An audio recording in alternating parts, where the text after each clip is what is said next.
بسم اللہ الرحمن الرحیم.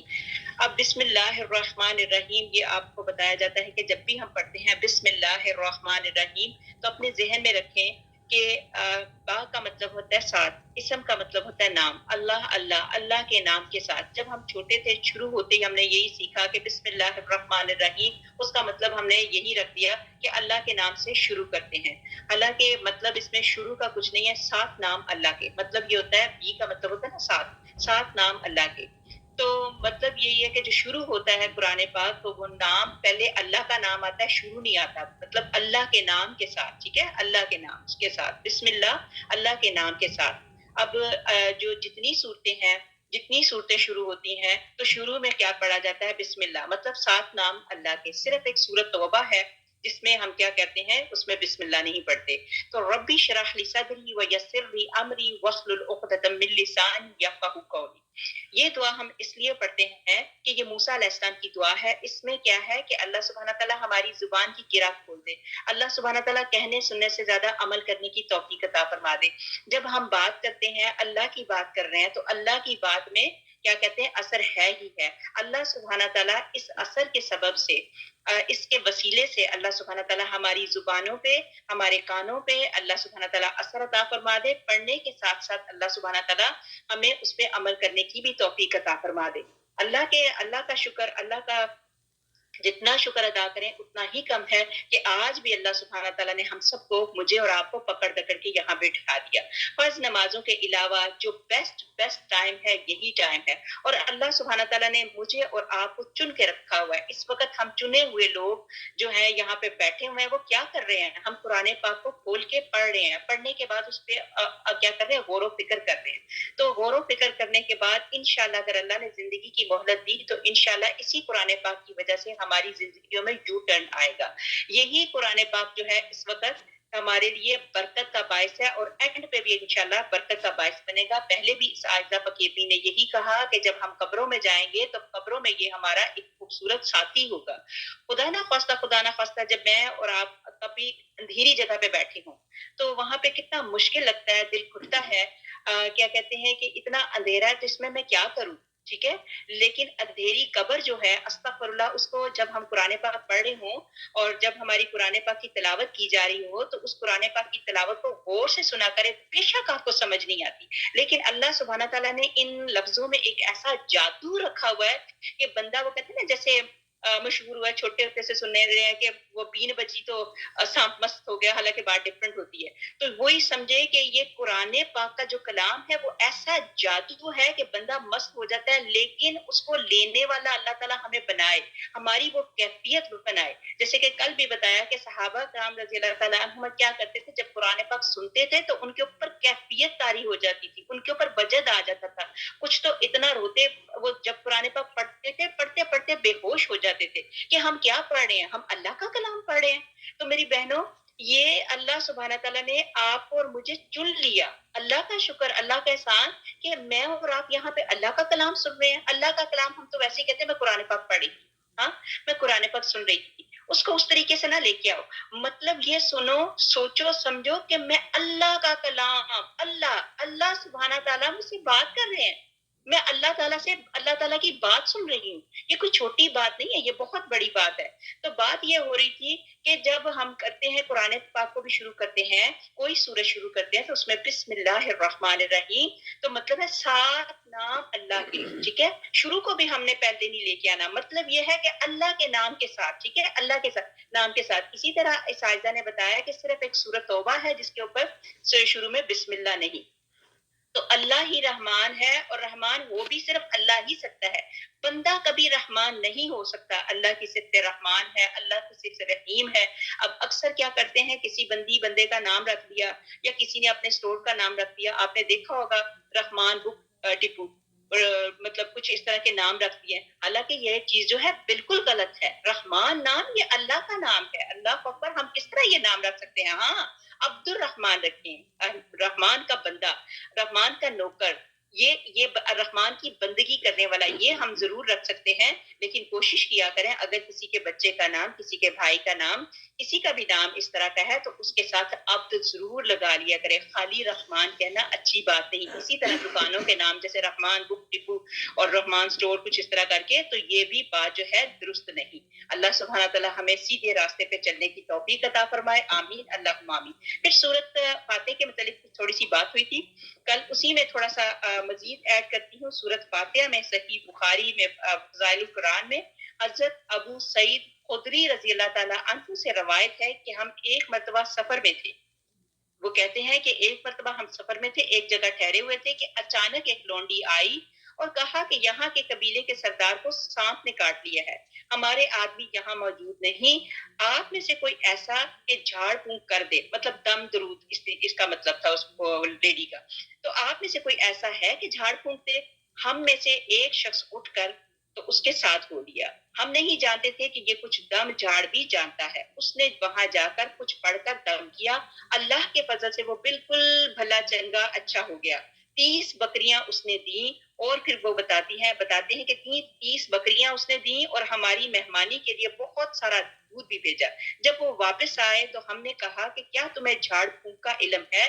اس نے کہا میں نے تو صرف سورت فاتحہ پڑھ کر دم کیا ہے. ہم نے کہا اس آئے ہوئے مال کو ابھی نہ چھیڑو, پہلے رسول پاک صلی اللہ علیہ وآلہ وسلم سے مشورہ پوچھ لو.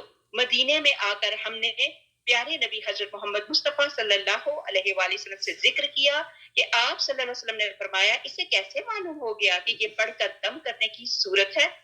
اس مال کے حصے کو کیا کر لو, میرا بھی ایک حصہ رکھنا. یعنی اس مال میں یہ جو آیا ہے بکریاں اور یہ ساری چیزیں جو آئی ہیں تو اس میں میرا حصہ بھی رکھ لو. میرا اس کا مطلب نبی پاک حضرت محمد مصطفیٰ صلی اللہ علیہ وسلم نے کہا کہ اس میں میرا بھی حصہ رکھ لو. صحیح مسلم اور ابو داؤد میں بھی یہی حدیث ہے جو میں نے ابھی پڑھ کے سنائی. مسلم کی بعض روایات میں ہے کہ دم کرنے والے حضرت ابو سعید خدری رضی اللہ تعالیٰ عنہ ہی تھے. اب یہاں پہ ہمیں پتہ چل گیا, اتنی بڑی ہم نے حدیث سنی پڑھی تو یہاں پہ ہمیں پتہ چل گیا کہ یہ جو سورۃ فاتحہ ہے یہ شفا بھی ہے. تو ہمیں خدا نہ خواستہ کسی کو کوئی تکلیف ہوتی ہے, کوئی پریشانی ہوتی ہے تو سورۃ فاتحہ پڑھ کے اس کے اوپر دم کر دینا چاہیے. تو یہ سورۃ فاتحہ میں اللہ کی تعریف بھی ہے, اللہ سے مدد بھی مانگی گئی, اور اللہ سبحانہ تعالیٰ کو سورۃ فاتحہ کے پڑھنے والا جو قاری ہوتا ہے وہ بہت پسند ہے. اب صحیح مسلم میں ایک اور حدیث ہے, حضرت ابو ہریرہ رضی اللہ تعالیٰ عنہ سے روایت ہے کہ رسول اللہ صلی اللہ علیہ وآلہ وسلم نے فرمایا جو شخص اپنی نماز میں ام القرآن نہ پڑھے تو اس کی نماز ناقص ہے, ناقص ہے, ناقص ہے. 3 مرتبہ کہا کہ یہ ان کی نماز پوری ہی نہیں ہوئی. حضرت ابو ہریرہ رضی اللہ تعالیٰ عنہ سے پوچھا گیا جب ہم امام کے پیچھے ہوں تو فرمایا پھر چپکے پڑھ لیا کرو. میں نے رسول اللہ صلی اللہ علیہ وسلم سے سنا, آپ صلی اللہ علیہ وسلم فرمایا کرتے تھے کہ اللہ تعالیٰ کا فرمان ہے کہ میں نے نماز سورۃ فاتحہ کو, مطلب نماز میں سورۃ فاتحہ کو اپنے اور اپنے بندے کے درمیان آدھوں آدھ کر دیا ہے. اب یہاں پہ جو سورۃ فاتحہ کی آیات ہیں اس کے متعلق بتایا جا رہا ہے کہ اللہ سبحانہ تعالیٰ نے اپنے اور اپنے بندے کے درمیان میں آدھوں آدھ کر دیا. وہ کیسے؟ یہاں پہ مطلب حدیث بتائی گئی, اور میرا بندہ مجھ سے جو مانگتا ہے تو میں دیتا ہوں. اللہ سبحانہ تعالیٰ یہاں پہ کہتے ہیں جب میرا بندہ مجھ سے مانگتا ہے جو بھی مانگتا ہے میں دیتا ہوں. جب بندہ کہتا ہے الحمدللہ رب العالمین تو اللہ تعالیٰ فرماتے ہیں حمدانی عبدی, مطلب حمدانی عبدی. یہ بڑی پیاری بات ہے, دل کے کانوں سے سنیں کہ اللہ سبحانہ تعالیٰ فرماتے ہیں کہ جب کوئی بندہ کہتا ہے حمدانی عبدی, میں پھر آگے اللہ تعالیٰ کہتے ہیں میرے بندے نے میری تعریف کی. کہتے ہیں نا کہ الحمدللہ رب العالمین, تمام تعریفیں جو ہیں رب العالمین جو پورے عالم کا رب ہے اسی کی ہیں. تو پھر بندہ کہتا ہے الرحمن الرحیم, تو اللہ تعالیٰ فرماتے ہیں اسنا علی عبدی, میرے بندے نے میری ثنا بیان کی. مطلب اللہ سبحانہ تعالیٰ اتنا فخر محسوس کرتے ہیں فرشتوں کے سامنے. اللہ سبحانہ تعالیٰ کہتے ہیں, پہلے کہتے ہیں کہ اس بندے نے کیا کی, میری حمد بیان کی, میری تعریف کی. پھر اس کے بعد اللہ سبحانہ تعالیٰ کہتے ہیں اب تو اس نے مطلب ثنا بیان کی کہ میرے بندے نے میری ثنا بیان کی. پھر بندہ کہتے ہیں مالک یوم الدین, تو پھر اللہ تعالیٰ فرماتے ہیں مجدانی عبدی, میرے بندے نے میری بزرگی بیان کی. میری مطلب مجدانی کا مطلب ہوتا ہے بزرگی. تو اللہ سبحانہ تعالیٰ اتنا خوش ہوتے ہیں اس بندے پہ. اللہ سبحانہ تعالیٰ کہتے ہیں میرے بندے نے میری بزرگی بیان کی. بعض روایتوں میں ہے کہ اللہ تعالیٰ اس کے جواب میں فرماتے ہیں فوضوا الی عبدی, میرے بندے نے خود کو میرے سپرد کر دیا. مطلب اللہ سبحانہ تعالیٰ اتنا خوش ہوتے ہیں کہ اللہ سبحانہ تعالیٰ کہتے ہیں اس بندے نے اپنے آپ کو کیا کیا, میرے سپرد کر دیا. پھر بندہ کہتا ہے ایاک نعبد و ایاک نستعین. پھر اللہ تعالیٰ فرماتے ہیں یہ میرے اور میرے بندے کے درمیان, اور میرا بندہ مجھ سے جو مانگے گا میں دوں گا. پھر بندہ آخر سورت تک پڑھتا ہے تو اللہ تعالیٰ فرماتا ہے یہ سب میرے بندے کے لیے ہے, یہ جو مانگے گا اس کے لیے ہے. یہ نسائی میں یہ روایت ہے. اور اسی میں ایک جگہ پہ یہ بھی کہا گیا کہ جب بندہ کہتا ہے مالک یوم الدین, تو اللہ سبحانہ تعالیٰ کو یہ بات اتنی پیاری لگتی ہے. اور پھر اللہ تعالیٰ اپنے فرشتوں کو کہتے ہیں کہ اس بندے نے تو اب حد ہی کر دی. اب آگے کہتا ہے کہ ایاک نعبد و ایاک نستعین. تو اللہ تعالیٰ کہتے ہیں اب تو اس بندے نے حد ہی کر دی کہ اس نے کیا کہہ دیا, اپنے آپ کو میرے سپرد کر دیا کہ میں ہی مالک یوم الدین ہوں, اور ایاک اور اللہ میں تیری ہی عبادت کرتا ہوں اور تجھی سے مدد مانگتا ہوں. اب کیا کیا اللہ تعالیٰ نے فرشتوں کو حکم دیا کہ اب یہ بندے نے حد ہی کر دی, میری اتنی تعریف کر دی اور اب اس نے اپنے آپ کو میرے سپرد کر دیا. لہٰذا فرشتوں کو اللہ سبحانہ تعالیٰ حکم دیتے ہیں کہ یہ جو مانگتا ہے, اب مطلب اس نے ایک حد کر دی, تو اتنے پیارے طریقے سے مجھ سے مانگ لیا ہے, تو اب اللہ سبحانہ تعالیٰ کہتے ہیں فرشتوں کو اس نے جو مانگا اس کو دے دو. لہٰذا پھر فرشتے اس کے متعلق اللہ تعالیٰ کا جو حکم ہوتا ہے اس کے مطابق فرشتے کر دیتے ہیں. یہاں پہ یہ ہمارا الحمدللہ رب العالمین کا آپ کو پتہ چل گیا کہ الحمدللہ رب العالمین کتنی پیاری چیز ہے جو اللہ سبحانہ تعالیٰ نے ہمیں یہ سورت فاتحہ دی. پھر آگے جو تھی ہمارے پاس سورت بقرہ تھی. سورت بقرہ کی تو بہت ہی زیادہ فضیلتیں ہیں. آپ کو پتہ ہے کہ لاسٹ ٹائم بھی ہم نے جب یہ کیا تھا, دورہ قرآن کیا تھا, تو الحمدللہ کتنا اللہ تعالیٰ نے ہمیں نوازا, کتنی بہنوں نے ہمیں کلاس میں آ کے بھی اور ویسے بھی آ کے کہا کہ خوشخبریاں سنائی, کہ اللہ سبحانہ تعالیٰ نے ہمیں کتنی خوشخبریاں سنائی کہ سورت بقرہ میں کتنی زیادہ برکت ہے. اور الحمدللہ ابھی بھی جو ہماری کلاس چل رہی ہے فرائیڈے کی, اللہ قبول کرے, اللہ مقبول کرے. جب ہماری سورہ بقرہ کی آخری آیت آئی تو اس میں کتنے لوگوں کو اللہ تعالیٰ نے کتنا نوازا. یہ تو ایک مطلب اب خود ہی دیکھیں, خدا نہ خواستہ کسی کے گھر میں کوئی پریشانی آتی ہے, کوئی مسئلہ آتا ہے, تو یہ عائزہ فقیرنی کہتی ہے کہ سورۃ بقرہ کا بیت کیا کرو گھر میں, وہ پڑھو. موسٹلی لوگ کیا کرتے ہیں کہ ریکارڈنگ لگا دیتے ہیں. دیکھیں ریکارڈنگ لگانے کا مطلب یہ ہے کہ آپ بیٹھ کے آپ خود سنیں تاکہ آپ کے اوپر اس کے اثرات آئیں.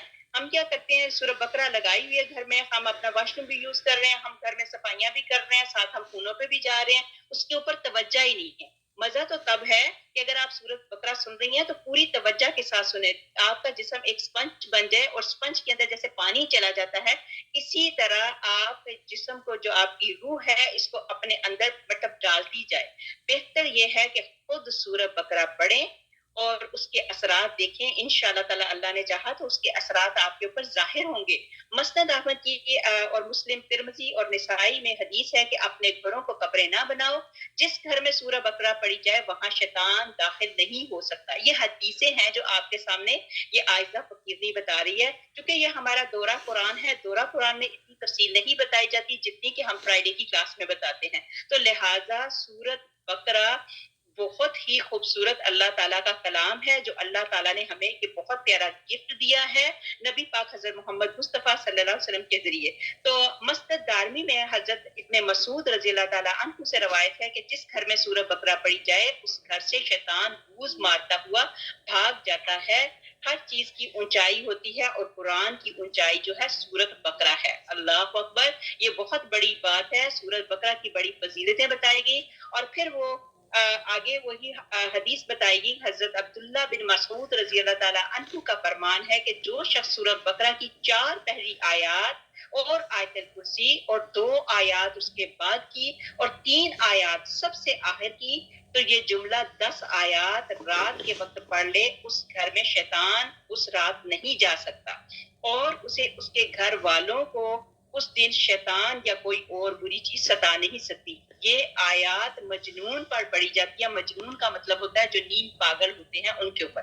مجنون پر پڑھی جائیں تو اس کا دیوانہ پن بھی دور ہو جاتا ہے. اتنی بڑی بات بتائی گئی جو میں نے حدیث کے حوالے سے بتائی ہے, تو آپ یہ والا پڑھ کے تو دم کیا کریں. یہاں پہ جیسے پہلے بھی بتایا, یہ جو میں سورۃ فاتحہ کی پہلے بات بتائی, یقین کریں اللہ سبحانہ تعالیٰ جانتا ہے. میں نے آپ کو پہلے بھی بتایا تھا کہ سورت فاتحہ اگر پڑھی جائے, اگر خدا نہ خواستہ آپ کو کوئی پریشانی ہے, کوئی بیماری ہے, کوئی بھی ایسی چیز ہو گئی ہے خدا نہ خواستہ, تو اس کے لیے سورت فاتحہ انشاءاللہ تعالیٰ اس کا ترجمہ پڑھیں, اس کو سمجھیں, پھر اس کے بعد اس کا عمل کریں. یہ عمل کیا ہے کہ آپ ایسے کریں, فجر کی نماز کے بعد اپنا ٹائم رکھ لیں. اگر فجر کی نماز سنتوں اور فرضوں کے درمیان میں, یہ عائزہ نے خود بھی کا یہ عمل کیا. میرے والد صاحب بہت زیادہ بیمار تھے, تو یا سے میرے خیال سے 14 سال پہلے کی بات ہوگی یا 13 سال پہلے کی بات ہے, کہ اتنے زیادہ بیمار ہو گئے. انہوں نے مجھے تلقین کیا تھا کہ سورت فاتحہ پڑھو 101 ٹائم, 101 مرتبہ سورت فاتحہ پڑھو, اول آخر درود پاک. میرے والد صاحب کی ہارٹ سرجری تھی, ان بٹوین سرجری ان کو سٹروک ہو گیا, ان کے برین کو پرابلم ہو گئی سرجری کے فوراً بعد اسی وقت. تو الحمدللہ یہ عائزہ یہ فقیرنی ان کے لیے پڑھتی رہی. تو آپ بھی دیکھیں, خدا نہ خواستہ اللہ نہ کرے کسی کو بھی کوئی پرابلم ہو, تو یہ وظیفہ بڑا مجرب ہے. اور میں آپ کے سامنے گواہ بیٹھی ہوئی ہوں کہ میرے والد صاحب کو اللہ سبحانہ تعالیٰ نے اس کلام کے صدقے میں اللہ سبحانہ تعالیٰ نے شفا دی. اور کیا ہوا کہ یہ جو سورۃ فاتحہ ہے, اول آخر درود پاک مطلب اور ٹائم پڑھیں, فجر کی سنتوں اور فرضوں کے درمیان میں پڑھیں. جو بھی آپ کا مقصد بیچ میں آتا ہے اس کو بیچ میں رکھ لیں, لیکن یہ خیال رکھیں, یہ پہلے بھی عائزہ نے بتایا, اس فقیری نے آپ کو پہلے بھی بتایا, کہ ایسا نہ ہو کہ آپ سنتوں اور فرضوں کے درمیان یہ وظیفہ کرنا شروع کر دو اور آپ کی فجر کی نماز رہ جائے, کیونکہ سنتیں پہلے پڑھی جاتی ہیں اور فرض بعد میں پڑھے جاتے ہیں. لیکن اگر آپ کو پتہ چلتا ہے کہ آپ کے پاس انف ٹائم ہے, آپ پڑھ سکتی ہیں, تو اول تو 101 ٹائم پہ پڑھیں. اگر 101 ٹائم پہ نہیں پڑھ سکتے تو آپ اور ٹائم پہ 71 کر لیں, 61 کر لیں, 51 کر لیں, 41 کر لیں, جو بھی آپ کو ایزی لگتا ہے اتنا پڑھ کے اول آخر درود پاک پڑھ کے پھر اپنی حاجت آگے رکھیں, اپنی اپلیکیشن اللہ کے آگے ڈالیں. انشاءاللہ اگر اللہ نے چاہا تو اللہ سبحانہ تعالیٰ آپ کی دعا کو رد نہیں کریں گے, اللہ تعالیٰ آپ کی دعا کو قبول کریں گے, بیمار کو اللہ شفا عطا فرما دیں گے. تو یہاں پہ سورۃ بقرہ کی آگے بتائی جاتی ہے کہ سورۃ بقرہ کی جو فضیلتیں ہیں بہت زیادہ ہیں. نبی پاک حضرت محمد مصطفیٰ صلی اللہ علیہ وآلہ وسلم فرماتے ہیں, سورہ بقرہ سیکھو, اس کا حاصل کرنا برکت ہے, اس کا چھوڑنا حسرت ہے. اب یہ کس نے کہا؟ میرے آقا کریم صلی اللہ علیہ وسلم نے فرمایا اس کا چھوڑنا جو ہے حسرت ہے. اللہ نہ کرے آج آپ کو پتہ چل گیا سورہ بقرہ کی کتنی فضیلتیں ہیں, تو جادوگر اس کی طاقت نہیں رکھتے. پھر کچھ دیر چپ رہنے کے بعد فرمایا سورہ بقرہ اور سورۃ آل عمران سیکھو, یہ دونوں نورانی صورتیں ہیں, اپنے پڑھنے والے پر سائبان یا بادل یا پرندوں کے جھنڈ کی طرح قیامت کے روز سایہ کریں گی. قرآن پڑھنے والا جب قبر سے اٹھے گا تو دیکھے گا کہ ایک نوجوان نورانی چہرے والا شخص اس کے پاس کھڑا ہوا, کہتا ہے کہ کیا آپ مجھے پہچانتے ہیں؟ یہ کہے گا نہیں, تو وہ جواب دے گا کہ میں قرآن ہوں. اللہ اکبر. وہ کہے گا, وہ جواب دے گا کہ میں قرآن ہوں جس نے دنوں کو تجھے بھوکا پیاسا رکھا تھا اور راتوں کو بسترے سے دور بیدار رکھا تھا. ہر تاجر اپنی تجارت کے پیچھے ہے, لیکن آج سب تجارتیں تیرے پیچھے ہیں. اب اسے ملک داہنے ہاتھ میں دیا جائے گا اور ہمیش کی بائیں ہاتھ میں, اور اس کے سر پر وقار عزت کا تاج رکھا جائے گا. اس کے ماں باپ کو 2 ایسے عمدہ قیمتی حلے پہنائے جائیں گے کہ ساری دنیا بھی اس کی قیمت کے سامنے ہیچ ہوگی. اب وہ حیران ہو کر کہیں گے کہ آخر اس رحم و کرم کی, اس انعام و اکرام کی کیا وجہ ہے؟ تو انہیں جواب دیا جائے گا کہ تمہارے بچے کی قرآن خوانی کی وجہ سے تم پر نعمت انعام کی گئی ہے. پھر اسے کہا جائے گا پڑھتا جا اور جنت کے درجے چڑھتا جا. چنانچہ وہ پڑھتا جائے گا اور درجے, اور کیا ہوگا, درجے چڑھتا جائے گا, خواہ ترتیل سے پڑھے یا خواہ بے ترتیل کے. تو یہاں پہ یہ آپ کو تھوڑا سا میں سورہ بقرہ کے متعلق بتانا چاہتی تھی کہ یہ کتنی بڑی اللہ تعالیٰ نے یہ ہمارے اوپر نعمت کی ہے. مسند احمد کی ایک اور حدیث میں ہے, قرآن اور قرآن پڑھنے والوں کو قیامت کے دن بلوایا جائے گا. آگے آگے سورہ بقرہ اور سورۃ ال عمران ہوگی. بادل کی طرح یہ سائے اور سائبان کی طرح یہ پر کھولے پرندوں کے جھرمٹ کی طرح یہ دونوں پروردگار سے ڈٹ کر سفارش کریں گے. یہ مسلم اور ترمذی میں بھی یہی حدیث ہے جو آپ کے سامنے ابھی میں نے پڑھ کے سنائی. پھر آگے ہم نے الف لام میم سے لے کے جتنا پڑھا اسی کا ترجمہ لے کے چلتی ہوں. الف لام میم آپ کو کل بتا دیا تھا یہ حروف مقطعات ہیں، اس کا علم میرے اللہ ہی کو پتہ ہے، لیکن اس کو پڑھتے وقت اگر آپ صحیح طریقے سے پڑھیں الف لام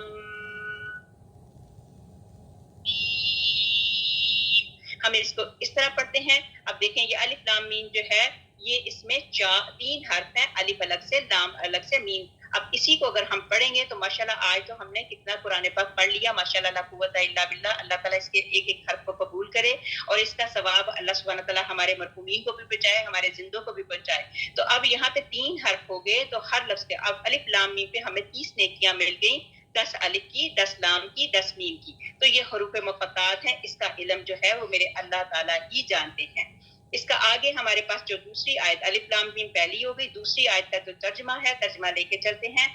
اس کتاب مطلب کہ اللہ تعالیٰ کی کتاب ہونے میں کوئی شک نہیں، پرہیزگاروں کو راہ دکھانے والی ہے. اب یہاں پہ ہی بتا دیا گیا کہ یہ کتاب جو قرآن پاک ہے اس میں کوئی شک نہیں ہے، یہ پرہیزگاروں کو راہ دکھانے والی ہے. دعا کریں یہ پرہیزگار کون؟ میں اور آپ اور ہماری اولادیں بن جائیں، آمین. جو لوگ غیب پر ایمان لاتے ہیں، غائب مطلب اللہ سبحانہ تعالیٰ پہ قرآن، وہ قرآن تو ہمارے سامنے ہے، یہ جن پہ ہم مطلب رسول چلے گئے، کتابیں ہیں اور فرشتے ہیں، جنت ہے، ان ساری چیزوں پہ ہم ایمان لے کے آتے ہیں اور قائم رکھتے ہیں. آپ جو لوگ اللہ پہ ایمان، غائب پہ ایمان رکھتے ہیں اور قائم رکھتے ہیں نماز کو اور ہمارے دیے ہوئے سے دیتے رہتے ہیں، یہ جو اللہ کی راہ میں خرچ کرتے رہتے ہیں، ان کے متعلق بتایا گیا. جو لوگ ایمان لاتے ہیں اس پر جو تیری طرف اتارا گیا اور جو تجھ سے پہلے اتارا گیا اور آخرت پر بھی یقین رکھتے ہیں، یہی لوگ اپنے رب کی طرف سے ہدایت پر ہیں اور یہی لوگ فلاح اور نجات پانے والے ہیں. اب کون سے لوگ فلاح اور نجات پانے والے ہیں؟ اب کامیابی کا سرٹیفکیٹ ان لوگوں کے لیے ہے. فلاح اور نجات پانے والے لوگ کون ہیں؟ کن لوگوں کو یہ کامیابی؟ یہ وہ ہیں جو اللہ تعالیٰ کی طرف سے ہدایت پہ ہیں. اللہ سبحانہ تعالیٰ ان ہدایت یافتہ لوگوں میں مجھے اور آپ کو شامل فرما دے. من ربہم مطلب اللہ تعالیٰ کی طرف سے. تو رب کا مطلب میں نے کافی مرتبہ آپ کو بتا دیا، رب وہ ہے جو ذرے سے کسی کو آفتاب بنا دے، مطلب کمال تک لے جانے والے کو رب کہتے ہیں، مطلب کخ سے لکھ کرنے والا. تو پھر آگے بتایا گیا وَأُولَٰئِکَ هُمُ الْمُفْلِحُونَ، یہی لوگ ہیں فلاح اور نجات پانے والے. اب کامیابی کا سرٹیفکیٹ وہی دے دیا کہ جو اپنے رب کی ہدایت پر ہیں، اللہ سبحانہ تعالیٰ نے کامیابی کا سرٹیفکیٹ انہی کو دے دیا. پھر کافروں کو آپ کا ڈرانا یا نہ ڈرانا برابر ہے، یہ لوگ ایمان نہ لائیں گے. یہ کافروں کی بات ہو رہی ہے. یہ کافر کیا کون ہے؟ جو اللہ کو نہیں مانتے، اللہ کی نہیں مانتے. یہ لوگ جو ہیں بدنصیب ترین لوگ ہیں جو اس طرح کے کام کرنے والے ہیں. پھر اللہ تعالیٰ نے ان کے دلوں پر، ان کے کانوں پر مہر کر دی، ان کی آنکھوں پر پردہ ہے، ان کے لیے بڑا عذاب ہے. ان لوگوں کا بس اللہ تعالیٰ نے دلوں اور کانوں پر مہر لگا دی. مطلب یہ ہے کہ سدی رحمت اللہ علیہ فرماتے ہیں کہ مراد اس کے مطلب یہ ہے کہ مہر لگا دینا مطلب یعنی ان پر شیطان غالب آ گیا اور اس کی ماتحتی میں لگ گئے ہیں. اور پھر یہاں تک کہ ان کے کانوں پر، ان کے دلوں پر اللہ سبحانہ تعالیٰ کی طرف سے مہر لگ گئی، آنکھوں پر پردہ پڑ گیا، ہدایت کو نہ دیکھ سکتے تھے، نہ سن سکتے تھے، نہ سمجھ سکتے تھے. یہ وہ لوگ ہیں. اللہ تعالیٰ سے دعا کریں کہ اللہ سبحانہ تعالیٰ ہمیں ان لوگوں میں نہ شامل کرے. یہ لوگ وہ ہیں جو شخص دیکھنے کے باوجود اندھا ہو جاتا ہے، یہ پردہ ان کو حق بات سمجھنے کی توفیق ہی نہیں دیتا. یہ وہی لوگ ہیں جو ہیں ختم اللہ علی قلوبہم وعلی سمعہم وعلی ابصارہم غشاوۃ ولہم عذاب عظیم. استغفر اللہ. تو انہی کے لیے بہت بڑا عذاب اللہ تعالیٰ نے رکھ چھوڑا ہے. بعض لوگ کہتے ہیں، اب ہم انشاءاللہ تعالیٰ آیت نمبر 9 پڑھ رہے ہیں، سورۃ بقرہ ہے، سورۃ بقرہ کی آیت نمبر 9 کا ترجمہ پڑھیں گے. بعض لوگ کہتے ہیں تو ہیں کہ ہم اللہ تعالیٰ پر اور قیامت کے دن پر ایمان رکھتے ہیں، لیکن در حقیقت وہ ایماندار نہیں ہوتے. وہ اللہ تعالیٰ کو اور ایمان والوں کو دھوکہ دینا چاہتے ہیں، لیکن دراصل خود اپنے تئیں دھوکہ دے رہے ہیں مگر سمجھتے نہیں. اب بخیل جو ہیں وہ جنت سے دور ہیں، اللہ سے دور ہیں. یہ بخیل لوگوں کے متعلق بات کی جا رہی ہے، منافقت کی ابتدا اور اس کی اقسام بتائی جا رہی ہیں. دراصل نفاق کہتے ہیں بلائی کے ظاہر کرنے اور برائی کے پوشیدہ رکھنے کو. تو نفاق کی 2 قسمیں ہیں، اعتقادی اور عملی. پہلی قسم کے منافق تو ابدی جہنمی ہیں اور دوسری قسم کے بدترین مجرم ہیں. اللہ سبحانہ تعالیٰ مجھے اور آپ کو منافقت سے بچائے. یہ منافق کون ہوتے ہیں؟ زبان سے کچھ اور کہتے ہیں مگر دل سے کچھ اور کہتے ہیں. عبداللہ بن ابی کے متعلق بتایا کہ یہ منافقوں کا کیا کہتے ہیں سردار تھا، منافقوں کا باپ تھا. تو یہ منافق جو ہوتے ہیں ظاہر سے کچھ اور ہوتے ہیں اور اندر سے کچھ اور ہوتے ہیں، باہر سے کچھ ہوتے ہیں، کچھ اور ہوتے ہیں۔ آگے ہمارے پاس ہے آیت نمبر 10 سورہ بقرہ کی آیت نمبر 10، اس کا ترجمہ لے کے جاتے ہیں۔ ان کے دلوں میں بیماری تھی، اللہ تعالیٰ نے انہیں بیماری میں بڑھا دیا اور ان کے جھوٹ کی وجہ سے ان کے لیے دردناک عذاب ہے۔ اب یہ بیماری، یہ جو منافقت بھی ہے نا، یہ بھی ایک بیماری ہے۔ استغفر اللہ، اللہ سبحانہ تعالیٰ ان بیماریوں سے ہمیں، ہماری نسلوں کو بچائے رکھے۔ بیماری سے کیا مراد ہے؟ بیماری سے مراد یہاں شک و شبہ ہے۔ یہاں پہ زید بن اسلم رحمت اللہ علیہ فرماتے ہیں یہاں دینی بیماری مراد ہے، نہ کہ جسمانی۔ انہیں اسلام میں شک کی بیماری تھی اور ان کی ناپاکی میں اللہ تعالیٰ نے اور اضافہ کر دیا۔ استغفر اللہ ربی من کل ذنب واتوب الیہ فاغفر لی۔ آگے ہمارے پاس آ گئی آیت نمبر 12۔ آیت نمبر 12 کا ترجمہ ہے، سورہ بقرہ ہے، آیت نمبر 12 ہے۔ اور جب ان سے کہا جاتا کہ زمین میں فساد نہ کرو تو جواب دیتے ہم تو صرف اصلاح کرنے والے ہیں، خبردار یقیناً یہی لوگ فساد کرنے والے ہیں لیکن شعور سمجھ نہیں رکھتے۔ ان کو اپنے بھی ان کے دماغ میں یہی سمجھ آتی ہے کہ وہ مطلب صحیح ہے، لیکن وہ اللہ تعالیٰ نے ان کے پردے ہی ڈالے ہوئے ہیں، تو وہ اپنے آپ کو یہی بتاتے ہیں ہم تو اصلاح کرنے والے ہیں، جبکہ اللہ سبحانہ تعالیٰ کو بالکل بھی نہیں پسند کہ جو دنیا میں جو اللہ کی زمین میں فساد کرتے ہیں تو اللہ سبحانہ تعالیٰ ان کو نہیں پسند کرتے۔ اب میں نے اور آپ نے یہ سوچنا ہے کہیں ہم میں سے تو کوئی ایسا نہیں۔ اب وہ فساد کے بانی جو ہوتے ہیں وہ منافق ہوتے ہیں، اندر سے کچھ اور باہر سے کچھ اور۔ یہ تقریباً کافی دیر تک کے منافقوں کی بات چلتی رہے گی۔ اب کیا ہے کہ مطلب یہ ہے کہ زمین میں اللہ کی نافرمانی کرنا یا نافرمانی کرنے کا حکم دینا، زمین میں فساد کرنا اور زمین اور آسمان کی اصلاح عطایت الہی میں ہے۔ مجاہد رحمت اللہ علیہ فرماتے ہیں کہ انہیں جب اللہ تعالیٰ کی نافرمانی سے روکا جاتا تو کہتے ہیں کہ ہم تو ہدایت اور اصلاح پر ہیں۔ یہ ان لوگوں کی بات بتائی جا رہی ہے جو منافقوں کی بات ہے۔ منافق کو اللہ سبحانہ تعالیٰ بالکل پسند نہیں کرتے، اور جو منافق ہے یہ دوزخ کے بالکل نچلے والے درجے پر ہوگا۔ اللہ تعالیٰ نے دوزخ کے درجے رکھے ہوئے ہیں۔ دوزخ کے جو سب سے نیچے والا جو درجہ، جو سب سے زیادہ تکلیف والا جو جگہ ہے، وہاں پہ منافق کی جائے قیام ہے۔ پھر آگے ہمارے پاس ہے آیت نمبر 13۔ اللہ سبحانہ تعالیٰ یہاں پہ کہتے ہیں اور جب ان سے کہا جاتا ہے ان لوگوں یعنی صحابہ کی طرح تم بھی ایمان لاؤ تو جواب دیتے ہیں کہ کیا ہم ایسا ایمان لائیں جیسا بیوقوف لاتے ہیں، خبردار ہو جو یقیناً یہی بیوقوف ہے لیکن جانتے نہیں۔ اب ان کو کہا جاتا ہے کہ تم اپنا ایمان لے کے آؤ جیسے صحابہ ہیں، وہ اللہ کو مانتے ہیں، اللہ کی مانتے ہیں، نبی پاک صلی اللہ علیہ وسلم کی باتیں مانتے ہیں، سنتے ہیں، تو وہ کہتے ہیں ہم بھی، لیکن ایسے وہ کہتے ہیں کہ یہ تو بیوقوف ہے، جو یہ باتیں ہیں، یہ جو چیزیں آتی ہیں ان کے اوپر ایمان لے کے آتے ہیں، یہ تو بہت بیوقوف ہے۔ حالانکہ دیکھا جائے تو اللہ سبحانہ تعالیٰ کہتے ہیں یہ جو سفہا مطلب یہ خود بیوقوف ترین لوگ ہیں، ان کو خود بھی پتہ نہیں یہ کیا کام کر رہے ہیں، سب سے زیادہ تو بیوقوف ترین یہ خود ہی لوگ ہیں۔ یعنی حقیقی بیوقوف کون ہے؟ مطلب یہ ہے کہ جب ان منافقوں کو صحابہ کی طرح اللہ تعالیٰ پر اور اس کے فرشتوں اور کتابوں پر اور رسولوں پر ایمان لانے کو اور موت کے بعد جی اٹھنے اور جنت اور دوزخ کی حقانیت کی تسلیم کرنے کو، اللہ اور اللہ کے پیارے نبی حضرت محمد مصطفیٰ صلی اللہ علیہ وسلم کی تابعداری کر کے نیک اعمال بجا لانے اور برائیوں سے باز رہنے کو کہا جاتا تھا، تو یہ ملعون فرقہ ایسے ایمان کو بے وقوف کا ایمان بتاتا ہے۔ استغفر اللہ استغفر اللہ۔ قرآن کریم میں اور جگہ میں بھی ہے وَلَا تُؤْتُوا السُّفَهَاءَ، بے وقوفوں کو اپنے وہ مال نہ دے بیٹھو جو تمہارے قیام کا سبب ہیں۔ مطلب یہ صفا جو ہیں یہ بے وقوف ترین لوگ ہیں جو خود کو اپنے آپ کو سمجھتے ہیں کہ ہم بڑے ٹھیک ہیں، اور ایمان والے بے وقوف ہیں لیکن ان کو خود پتہ نہیں وہ خود سب سے بڑے بے وقوف ہیں۔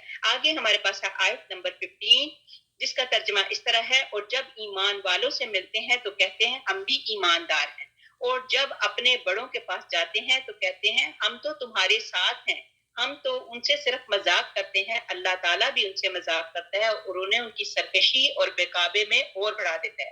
اب یہ کیا کرتے تھے جب اپنے جیسوں کے سامنے بیٹھتے تھے، ایمانداروں کے ساتھ جب بیٹھتے تھے تو کہتے تھے ہم تو آپ جیسے ہیں اور ہم آپ کے ساتھ ہی ہیں، لیکن جب اپنے بڑوں مطلب بے ایمان لوگوں کے ساتھ اپنے ہی جیسے بے ایمان لوگوں کے ساتھ بیٹھتے تھے تو کہتے تھے ہم تو ان کے ساتھ مذاق کر رہے تھے کہ ہم تمہارے ساتھ ہیں، لیکن اصل میں ہم تو تم جیسے مطلب لوگوں کے ساتھ ہی ہیں۔ اب یہ وہ کہتے ہیں کہ ہم تو ایماندار لوگوں کے ساتھ مذاق کرتے تھے کہ ہم تمہارے ساتھ ہیں۔ پھر اللہ تعالیٰ بھی ان کے ساتھ ایسا بڑا مذاق کرے گا، یہ جیسے یہ اس طرح کے اس وقت مذاق کر رہے ہیں، تو پھر اللہ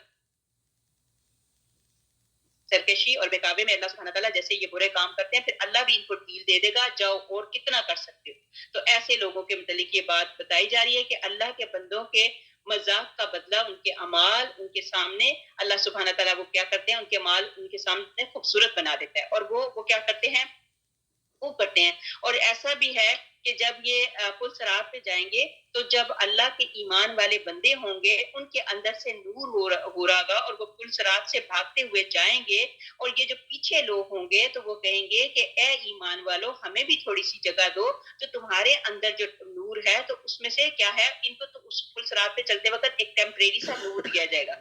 جو مومنوں کے پیچھے جائیں گے تو جب کیا ہوگا، جب وہ مومنوں کا پیچھا کرتے ہوئے ان کے جائیں گے تو وہ جو نور ہے جو مومنوں کو اللہ تعالیٰ نے دیا ہوگا تو وہ ان کے لیے بجھ جائے گا، یہ بے ایمان لوگوں کے لیے بجھ جائے گا، لیکن مومنوں کے ساتھ ویسا ہی ہوگا۔ تو یہ اور پھر اس کے بعد پہلے ان کو بڑی امید ہوگی کہ یہ ان کے پیچھے پیچھے جا رہے ہیں، ان کا نور ہے، ہمیں دکھ رہا ہے، ہم جا سکتے ہیں، لیکن جب نور بجھ جائے گا تو پھر اس وقت ان کو بڑی ہی مایوسی ہوگی، اور اس وقت یہ لوگ مایوس ہو جائیں گے۔ آگے پھر آیت نمبر ہمارے پاس 16 ہے، یہ وہ لوگ ہیں جنہوں نے گمراہی کو ہدایت کے بدلے میں مول لے لیا۔ اب کیا ہے کہ یہ انہوں نے گمراہی کو کیا کہتے ہیں، ایک قسم کا بزنس کیا، اور گمراہی کو انہوں نے بائی کر لیا ہدایت کے بدلے میں۔ یہ وہ لوگ ہیں جنہوں نے گمراہی کو ہدایت کے بدلے میں مول لے لیا، بس نہ تو ان کی تجارت نے ان کو فائدہ پہنچایا اور نہ یہ ہدایت والے ہوئے۔ اب یہ انہوں نے جو بزنس کیا تو یہ منافق دنیا میں ایک طرح سودا کر رہے ہیں، یہ مطلب ان کی یہ قیمت گمراہی کی ہے کہ ہدایت بیچ کر یہ گمراہی خرید رہے ہیں۔ جو شخص اپنی آخرت کو داؤ پر لگا دیتا ہے، یہ وہ والے گمراہ لوگ ہیں کہ انہوں نے اپنی آخرت کو داؤ پر لگا دیا، مطلب اس طرح کا یہ انہوں نے بزنس کیا۔ آیت نمبر 18، ان کی مثال اس شخص کی سی ہے جس نے آگ جلائی، پس آس پاس کی چیزیں روشنی میں آئی ہی تھیں، جو اللہ تعالیٰ کے نور کو لے گیا اور انہیں اندھیروں میں چھوڑ دیا، جو نہیں دیکھتے، بہرے گونگے اندھے ہیں بس وہ نہیں لوٹتے۔ اب منافق آگ جلانے والے کی طرح ہے، بعد میں دھواں رہ گیا، نور بجھ گیا، دنیا میں کچھ فائدہ نہ لیا، آخر قبر میں کیا ہے، اندھیروں میں کوئلے آگ دھوئیں سے ان کا اندھیرا ہے۔ اللہ کا کلام جو ہے وہ روشنی والا ہے، مگر منافق کو قیامت کے دن یہ کیا ہے، اندھیرا ہی اندھیرا نظر آئے گا۔ دوزخ بھی اندھیری ہے، قرآن کی، رسول پاک صلی اللہ علیہ وسلم کی آواز ان کو اچھی نہیں لگتی، جب قرآن پاک پڑھا جاتا ہے تو ان کو اچھا نہیں لگتا، تو یہی لوگ ہیں جن کو یہ اچھا نہیں لگتا، یہ اندھے ہیں، یہ گونگے ہیں، یہ بہرے ہیں۔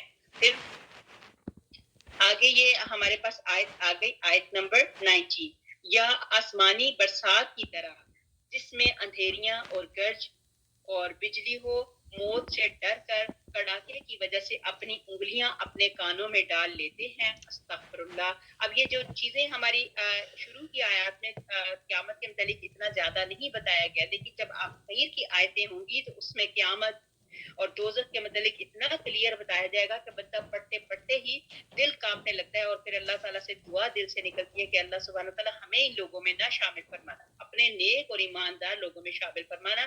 پھر دوبارہ پڑھتی ہوں اللہ سبحانہ تعالیٰ کا کلام، یا آسمانی برسات کی طرح جس میں اندھیریاں گرج اور بجلی ہو، موت سے ڈر کر کڑاکے کی وجہ سے اپنی انگلیاں اپنے کانوں میں ڈال لیتے ہیں، اور اللہ تعالیٰ کافروں کو گھیرنے والا ہے۔ یہاں پہ کس کو گھیرتا ہے اللہ تعالیٰ نے؟ کافروں کو۔ کافر کون سے ہوتے ہیں لوگ؟ جو کفر کرنے والے، جو اللہ کو نہ ماننے والے۔ اب کافروں کو گھیرنے والا ہے، قریب ہے کہ بجلی ان کی آنکھیں اچک لے جائے، جب ان کے لیے روشنی کرتی ہے تو اس میں چلتے پھرتے ہیں، اور جب ان پر اندھیرا کرتی ہے تو کھڑے ہو جاتے ہیں، اور اگر اللہ تعالیٰ چاہے تو ان کی سماعت اور بصارت لے جائے، بے شک اللہ تعالیٰ ہر چیز پر قدرت رکھنے والا ہے۔ مطلب یہ ہے کہ اللہ سبحانہ تعالیٰ جو چاہے کر سکتا ہے۔ بارش سے مراد اسلام ہے، چمک سے مراد مسلمانوں کو اسلام سے حاصل ہونے والی کامیابیاں ہیں۔ اب یہ کچھ لوگ ایسے بھی ہوتے ہیں جو کہتے ہیں دین بڑا مشکل ہے، ہم سے تو نہیں ہوگا، تھوڑا بہت مال غنیمت ملے تو دین کا تھوڑا سا کام کر دیتے ہیں، اور کنارے پر رہ کر اللہ کی کیا کہتے ہیں عبادت کرتے ہیں، کہ کنارے پر رہ جاتے ہیں۔ مومن، کافر اور منافق کی بات بتائی جا رہی ہے کہ ایک مومن ہوتے ہیں اور ایک کافر ہوتے ہیں اور ایک منافق ہوتے ہیں۔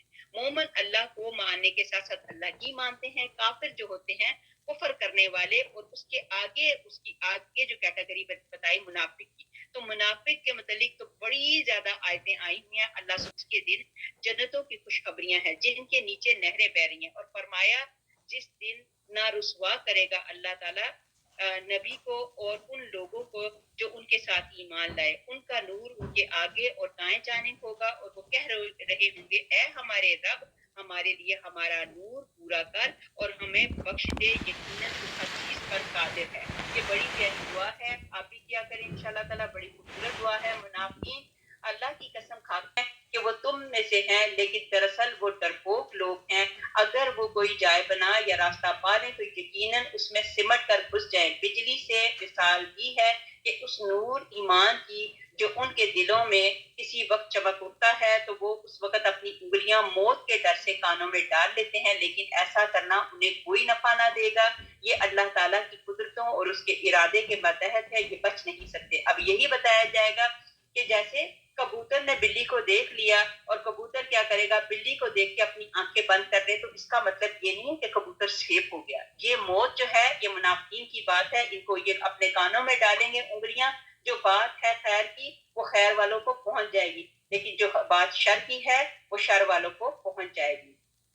پھر آگے بتایا گیا کہ آیت نمبر ہمارے پاس آگے آیت نمبر 21، اے لوگو اپنے اس رب کی عبادت کرو جس نے تمہیں اور تم سے پہلے کہ سب کو پیدا کیا، یہی تمہارا بچاؤ ہے، جس نے تمہارے لیے زمین کو بچھونا بنایا اور آسمان کو چھت، اور آسمان سے پانی اتار کر اس سے پھل پیدا کر کے تمہاری روزی دی۔ خبردار باوجود جاننے کے اللہ کے شریک مقرر نہ کرو۔ اب یہ جو ہے دنیا جہان سب چیز پیدا کرنے والا صرف اور صرف اللہ تعالیٰ ہے، جس نے تمہیں پیدا کیا اس کا تم پر سب سے پہلا حق ہے، اس کے آگے جھک جاؤ محبت اور تعظیم کے ساتھ۔ اب ذرے سے کسی چیز کو کمال تک لے جانے والے رب کو کہتے ہیں، دن رات جس کی 24 گھنٹے کے لیے نوکری کرنا ہے۔ ایک صحابی نے کہا جیسا آپ صلی اللہ علیہ وسلم چاہیں، نبی پاک صلی اللہ علیہ وسلم نے کہا جیسا میرا اللہ اکیلا چاہے، ایسے کہو۔ تو یہی ہے کہ جو اگر آپ کا وہ تسمہ بھی ٹوٹے تو اس کو یہ اللہ کی طرف لے کے جاؤ کہ یہ اللہ ہی جوڑنے والا ہے۔ اس کے لیے بھی اللہ سبحانہ تعالیٰ ایاک نعبد و ایاک نستعین، اے اللہ ہم تیری ہی عبادت کرتے ہیں اور تجھی سے مدد مانگتے ہیں، اللہ ہی سب کچھ کرنے والا ہے۔ اور خبردار باوجود جاننے کے اللہ کے شریک مقرر مت کرو کہ جو بھی چیز ہوتی ہے کوئی مسئلہ مسائل آتا ہے تو اللہ سے مانگو، اللہ ہی دینے والا ہے، اللہ کے علاوہ کوئی بھی ایسا بندہ بشر یا کوئی ایسا نہیں ہے جو کیا کرے، ہماری کیا کہتے ہیں مدد کرے۔ آگے ہمارے پاس آگے آیت نمبر 23، اس سے پہلے یہ بھی یاد رکھیں اللہ تعالیٰ ہر چیز کو معاف کر دے گا مگر اللہ سبحانہ تعالیٰ شرک کو پسند نہیں کرتا، شرک کرنے والے کو اللہ سبحانہ تعالیٰ معاف نہیں کرے گا۔ اب ہمارا مطلب یہ نہیں ہے کہ شرک کرنے والے کون سے ہوتے ہیں، جو بتوں کو پوجا کرنے والے وہ ہوتے ہیں یا یہ ہوتے ہیں۔ شرک بہت قسم کے ہیں، جس کو ایسا بھی ہوتا ہے شرک ایسے چپکے سے ہمارے سامنے آ جاتے ہیں اور ہم کر بھی لیتے ہیں اور ہمیں پتہ بھی نہیں چلتا کہ ہم نے شرک کیا کہ نہیں۔ یہیں پہ میں اور آپ بیٹھ کے اللہ تعالیٰ سے دعا کرتے ہیں کہ اللہ ہمیں مشرک بنا کے نہ موت دینا۔ اللہ سبحانہ تعالیٰ ہم سے یہ جو شرک کی جو بیماری ہے، اللہ ہماری نسلوں سے اور ہمارے سے شرک کی بیماری کو دور رکھنا، آمین اللہم آمین۔ پھر آگے ہمارے پاس آیت آگئی، آیت نمبر 23، سورہ بقرہ ہی چل رہی ہے، سورہ بقرہ کی آیت نمبر 23 ہے۔ اس کا ترجمہ یہ ہے، ہم نے جو کچھ اپنے بندے پر اتارا ہے اس میں اگر تمہیں شک ہو اور تم سچے ہو تو تم اس جیسی ایک صورت تو بنا لاؤ۔ تمہیں اختیار ہے کہ اللہ تعالیٰ کے سوا اور اپنے مددگاروں کو بھی لے آؤ۔ اب یہاں پہ اللہ سبحانہ تعالیٰ اس آیت میں بندوں کو چیلنج کر رہے ہیں کہ جو میرا کلام ہے، یہ جو میرا کلام میرا ہی ہے، میرے علاوہ اس کلام کو کوئی نہیں بنا سکتا، یہ کلام میرا ہے۔ اچھا تم اگر اس طرح کی باتیں کرتے ہو، بڑا اتراتے ہو، تو اللہ سبحانہ تعالیٰ یہاں پہ بندے کو چیلنج کر رہے ہیں کہ چلو تم ایسا کرو کہ ایک صورت ہی بنا لاؤ۔ میں تمہیں کہتا ہوں کہ جاؤ جا کے تم یہ کر لو، تمہیں اختیار ہے کہ اللہ تعالیٰ کے سوا اپنے مددگاروں کو بھی۔ پھر اللہ سبحانہ تعالیٰ ساتھ یہ بھی کہتے ہیں کہ تم بنا لاؤ صورت۔ پھر اس کے علاوہ اللہ سبحانہ تعالیٰ ایک اور بات کرتے ہیں کہ تم اکیلے نہیں بنا سکتے صورت، تو جاؤ جا کے اپنے جیسے اور بھی لوگوں کو اور مددگاروں کو لے آؤ اور تم سب مل کے ایک صورت ہی بنا لو۔ بس پھر آگے بتایا کہ بس اگر تم نے نہ کیا اور تم ہرگز نہیں کر سکتے تو اسے سچا مان کر اس آگ سے بچو جس کا ایندھن انسان ہے اور پتھر جو کافروں کے لیے تیار کی گئی ہے. پھر اللہ سبحانہ تعالیٰ کہتے ہیں کہ تم نے نہ کیا اور تم پھر اللہ تعالیٰ کو پتا ہے کہ کوئی بندہ بشر تو ایسا کام کر ہی نہیں سکتا, نہ جن بنا سکتے ہیں نہ انسان کوئی صورت بنا سکتے ہیں, اور یہ سارے اگر مل کے بھی کر لیں تو یہ ایک صورت بھی نہیں بنا سکتے. لیکن اللہ سبحانہ تعالیٰ آگے کہتے ہیں اگر تم نے کیا تو کر لو. پھر اس کے بعد ساتھ ہی اللہ تعالیٰ کہتے ہیں ہرگز نہیں, بالکل بھی نہیں, تم بنا ہی نہیں سکتے, تم یہ کام کر ہی نہیں سکتے. پھر یہی ہے کہ میں تمہیں مطلب تنبیہ کرتا ہوں. اللہ سبحانہ تعالیٰ یہاں پہ بندوں کو وارننگ بھی دیتے ہیں, چلو یہ کر لو وہ کر لو. پھر اس کے بعد کہتے ہیں تم نہیں یہ کر سکتے. پھر اللہ تعالیٰ کہتے ہیں کہ تم میرا کہنا مان لو, اگر میرا کہنا مان لو گے تو آگ سے بچو جس کا ایندھن, وہ آگ سے بچو جو اللہ تعالیٰ نے دوزخ کے اندر تیار کر رکھی ہوئی ہے, اور اس کا ایندھن جو ہوگا مطلب آگ کے لیے لکڑیاں چاہیے ہوتی ہیں نا, تو کوئلے لکڑیاں, تو اللہ سبحانہ تعالیٰ کہتے ہیں اس آگ میں جو ایندھن ہوگا تو وہ کیا ہوگا, تم انسان ہوگے, استغفر اللہ, اور پتھر جو کافروں کے لیے تیار, وہ انسانوں کا ایندھن, انسانوں کا جسم کے اندر سے جو لہو نکلا ہوگا وہی اس کو کیا کہتے ہیں, اس آگ کو بھڑکائے گا. تو جو کافروں کے لیے تیار کی گئی ہے, یہ جو اللہ تعالیٰ نے ایک خاص آگ تیار کی ہے جس کا ایندھن بھی انسان ہے, انسان کا لہو ہے, تو وہ کافروں کے لیے اللہ تعالیٰ نے تیار کر رکھا ہے. اللہ اکبر, استغفر اللہ استغفر اللہ استغفر اللہ. پھر اللہ تعالیٰ کہتے ہیں, اللہ تعالیٰ خود قرآن مطلب اللہ تعالیٰ جو ہے نیک لوگوں کو جنت میں جگہ دیں گے اور برے لوگوں کو اللہ سبحانہ تعالیٰ جہنم میں رسید کریں گے. جہنم کا فیول جو ہے وہ انسان ہوں گے. اللہ اکبر. آگے اللہ سبحانہ تعالیٰ اگلی آیات میں بتاتے ہیں. آیت نمبر ہمارے پاس ہے 25. ایمانداروں اور نیک عمل کرنے والوں کو ان جنتوں کی خوشخبریاں دو جن کے نیچے نہریں بہ رہی ہیں. آپ یہ ہمیشہ اللہ تعالیٰ کا ثبوت دیکھیں. اللہ تعالیٰ نے قرآن پاک میں اتنی پیاری پیاری آیتیں, ایک دم ہم گھبرا جاتے ہیں. ابھی اللہ سبحانہ تعالیٰ نے جہنم کی بات بتائی, آگ کی بات بتائی اور آگ کا فیول بتایا کہ انسان ہوں گے, ساتھ ہی اللہ سبحانہ تعالیٰ نے آگے پلٹ کے اتنی پیاری بڑی بات کہہ دی. اب جیسے ماں, اللہ تعالیٰ 70 ماؤں سے بھی زیادہ پیار کرنے والے, تو جیسے ماں کہتی ہے نا تم ایسا کرو گے تو تمہیں میں ایسے کروں گی, پھر اس کے بعد اب ماں حق بھی کر دیتی ہے. تو اسی طرح اللہ سبحانہ تعالیٰ پہلے یہ بتاتے ہیں کہ وہ انسان ہی ہوں گے جو جہنم کے, وہ کفر کرنے والے لوگ جو ہوں گے جہنم کا فیول ہوں گے. پھر ساتھ کے اللہ سبحانہ تعالیٰ اگلی آیت میں کہتے ہیں ایمانداروں اور نیک عمل کرنے والوں کو ان جنتوں کی خوشخبریاں دو جن کے نیچے نہریں بہ رہی ہیں, جب کبھی پھلوں کی روزیاں دیے جائیں گے تو کہیں گے یہ وہی ہے جو ہم اس سے پہلے دیے گئے تھے, اور ہم شکل لائے جائیں گے, اور ان کے لیے بیویاں ہیں صاف ستھری اور ان جنتوں میں ہمیشہ رہنے والی. اب یہاں پہ اتنے پیارے طریقے سے اللہ سبحانہ تعالیٰ ہمیں بتا رہے ہیں کہ جنت میں کیا کیا چیزیں ہوں گی, وہ خوشخبریاں بتا رہے ہیں کہ جنت میں پھل وغیرہ ہوں گے. یہ دنیا میں جو ہم نے ایک آم کھایا, مطلب ایک فروٹ جو دنیا میں ہم نے کھایا اس سے ملتا جلتا, لیکن اس سے بھی زیادہ میٹھا, اس سے بھی زیادہ خوبصورت, اس سے بھی زیادہ خوشبودار, اس سے بھی زیادہ ذائقے دار ہوگا. لیکن ہم سوچیں گے کہ یہ وہ دنیا میں کبھی ہم نے ایک بہت مزے کا ایک آم کھایا تھا, یا ایک بہت مزے کا تربوز کھایا تھا, یہ ایک بہت مزے کا ایپل کھایا تھا, تو وہ اللہ سبحانہ تعالیٰ اس سے بھی بڑھیا درجے کے وہاں پہ اللہ سبحانہ تعالیٰ پھل دیں گے. پھر اللہ سبحانہ تعالیٰ یہاں پہ یہ بھی دیکھتے ہیں کہ نجاست سے پاک, مطلب وہاں پہ جو بیویاں ہوں گی, اللہ سبحانہ تعالیٰ جو ہمیں بیویاں مطلب کی جائے گی وہ صاف ستھری ہوں گی. مطلب یہ ہے کہ پیریڈ سے پاک ہوگی, حسد لالچ بغض سے پاک ہوں گی, نہ ان میں حسد ہوگا, نہ ان بیویوں میں لالچ ہوگا, نہ ان میں بغض ہوگا. مطلب یہ ہے کہ وہ ایسی صاف ستھری ہوں گی. تو پھر یہ ہے کہ عورتیں یہ مطلب صاف ستھری پاک صاف عورتیں اللہ سبحانہ تعالیٰ وہاں پہ, یہ ایک جنت کی بہت بڑی نعمت ہوگی جو جنتیوں کو ملے گی. آگے ہمارے پاس آ گئی آیت نمبر 26. یقیناً اللہ تعالیٰ کسی مثال کے بیان کرنے سے نہیں شرماتا, کیا کہتے ہیں, خواہ مچھر کی ہو یا اس سے بھی ہلکی چیز کی. ایماندار تو اسے اپنے رب کی جانب سے صحیح سمجھتے ہیں اور کفار کہتے ہیں. اب یہاں پہ اللہ سبحانہ تعالیٰ مکھی مچھر کی جو بات ہے وہ بھی اللہ تعالیٰ بتاتے ہوئے نہیں شرماتے. تو اب یہ دوسرے جو کفار ایماندار سمجھ جاتے ہیں کہ یہ بات اللہ تعالیٰ نے کہی, اس کی کوئی حکمت ہے, اور کفار کہتے ہیں اس مثال سے اللہ تعالیٰ نے کیا مراد لی ہے.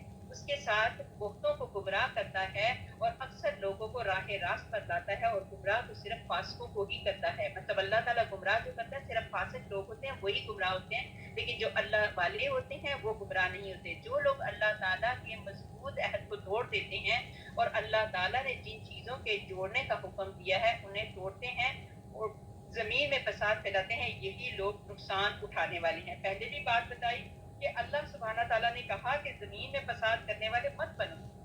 اب اس میں ہوں, آپ ہیں, بہت ساری ایسی غلطیاں ہمارے گھروں میں ہو جاتی ہیں جو فساد والی باتیں ہوتی ہیں, تو کوشش کرو ان فساد والی باتوں سے میں اور آپ پرہیز کریں, کیونکہ میرے اللہ نے قرآن پاک میں کہہ دیا کہ زمین میں فساد پھیلانے والے مت بنو. تو اللہ تعالیٰ مجھے اور آپ کو زمین میں فساد بنانے والیاں نہ بنائیں. یہی لوگ جو ہیں قرآن پاک میں اللہ تعالیٰ نے کہا اولئک هم الخاسرون, کہ یہی لوگ ہیں نقصان اٹھانے والے.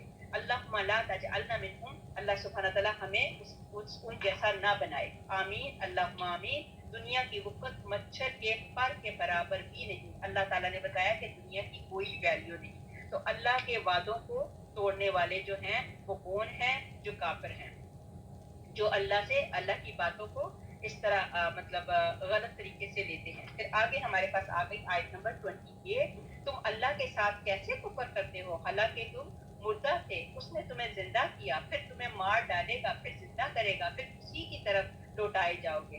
اب عدم سے وجود میں لانے والا کون ہے؟ وہ اللہ تعالیٰ ہے. اللہ سبحانہ تعالیٰ کہتے ہیں کہ تم کیسے کفر کرتے ہو حالانکہ تم بالکل مردہ تھے. مردہ کا مطلب یہ ہے کہ تم کیا تھے, تمہاری اوقات کیا تھی. پھر اللہ سبحانہ تعالیٰ کیا کرے گا؟ تمہیں زندہ کرے گا, کہ مطلب ایک پانی کا قطرہ جو زندہ نہیں تھا, اس پانی کے قطرے میں اللہ سبحانہ تعالیٰ جان ڈالے گا, تمہیں پیدا کرے گا, پھر اس کے بعد تمہیں مار ڈالے گا, اور پھر اللہ تعالیٰ جب حساب ہوگا تو پھر ہم اللہ تعالیٰ کی طرف جب لوٹائے جائیں گے, پھر اللہ سبحانہ تعالیٰ ہمیں زندہ کر کے پھر دوبارہ ہمارا حساب لیں گے. پھر آیت نمبر 29 ہمارے پاس آ گئی, وہ ذات جس نے تمہارے لیے زمین کی کل چیزوں کو پیدا کیا. مطلب اللہ سبحانہ تعالیٰ اپنے متعلق کہتے ہیں وہ ذات جس نے تمہارے لیے زمین کی کل چیزوں کو پیدا کیا, پھر آسمان کی طرف قصد کیا اور ان ساتوں کو ٹھیک ٹھاک کیا, اور وہ ہر چیز کو جانتا ہے. اب اللہ سبحانہ تعالیٰ زمین اور آسمان وغیرہ کی تخلیق کے متعلق بتاتے ہیں کہ اللہ سبحانہ تعالیٰ نے کیسے ٹھیک ٹھاک